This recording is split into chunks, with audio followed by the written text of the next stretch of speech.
A year ago you predicted a derivative crisis. That's about what unfolded in the past 12 months. Did it still take you by surprise? And the speed of it?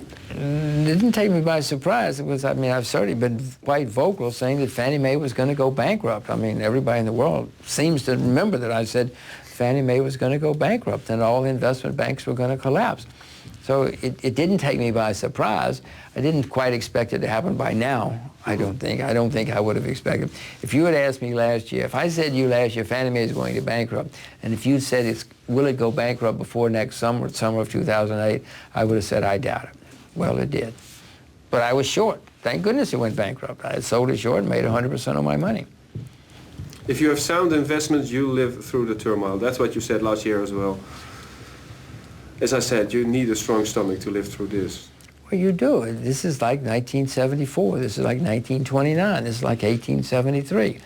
But if you had shorts, the shorts have protected you. The yen, which I own, the yen's been going up. I mean, the yen and the dollar have been going up. The dollar going up for artificial, well, the yen going up for somewhat artificial reasons as well. But yes, you need strong stomachs.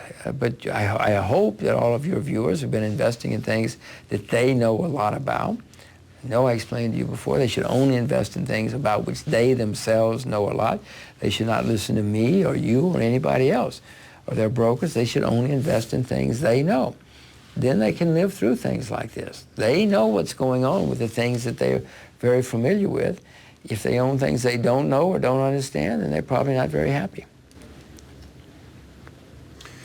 He also said, and that's the last referring I will do to our interview last year, what is Ben Bernanke going to do when the market is going down with 35%? Well, that's about what we have seen.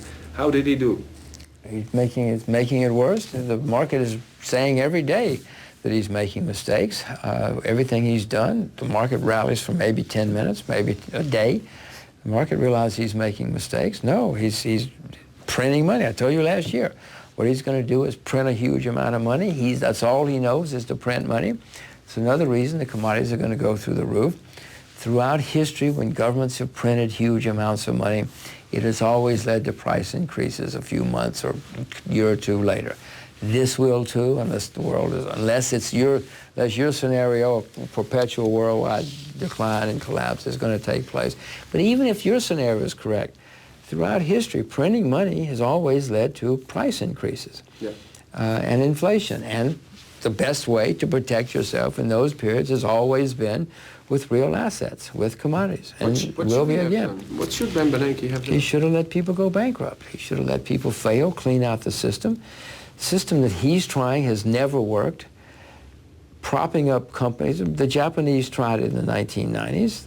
They were full of, remember the term zombie banks, zombie companies. The Japanese still talk about the 1990s as the lost decade. The Japanese stock market, 18 years later, is still down 80% because they kept propping everybody up. Is that our prospect now? No, that's what we're doing. Whether it's 18 years or not, I don't know, but we're certainly going to have a lot. Said before, financial assets, stocks are not the best place to be in the next few years. The best place to be is in commodities.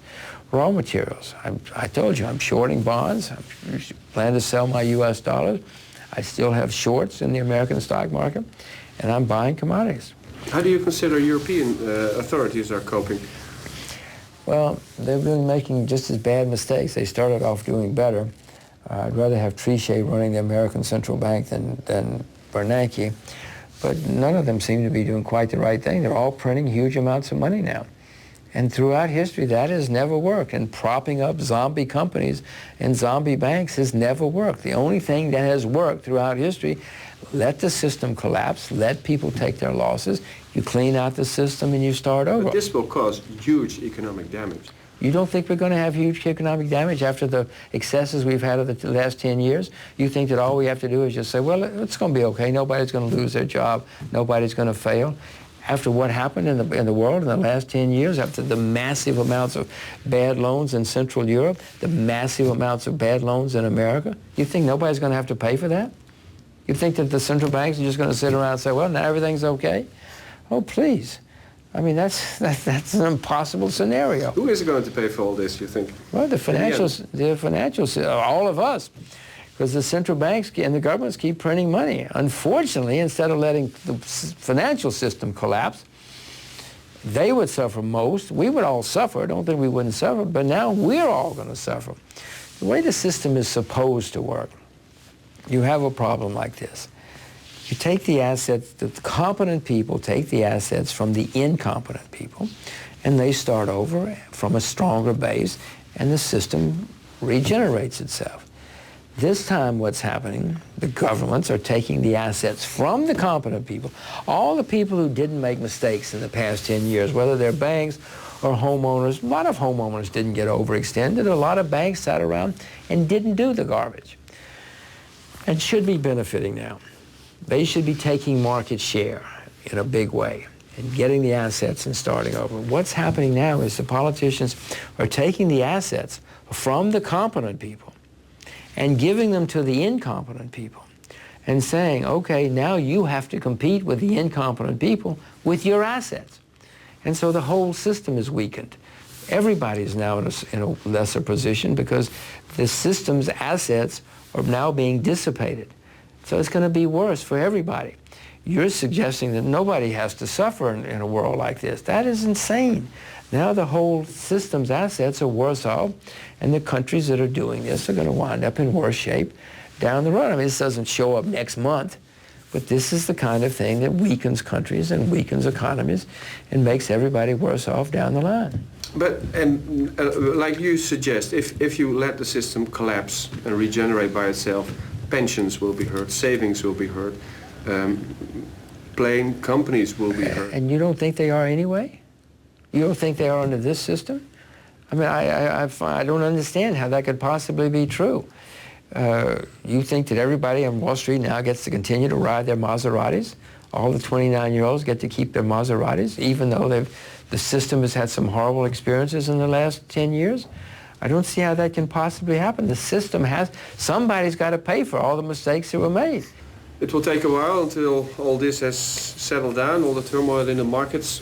What is your wild guess? Because I don't think it can be. I don't even have a wild guess. It's going to be the worst economic times we've had since the Second World War. And if politicians keep making mistakes, it could turn into worse than that. Mr. Rogers, thank you very much. Thank you very much.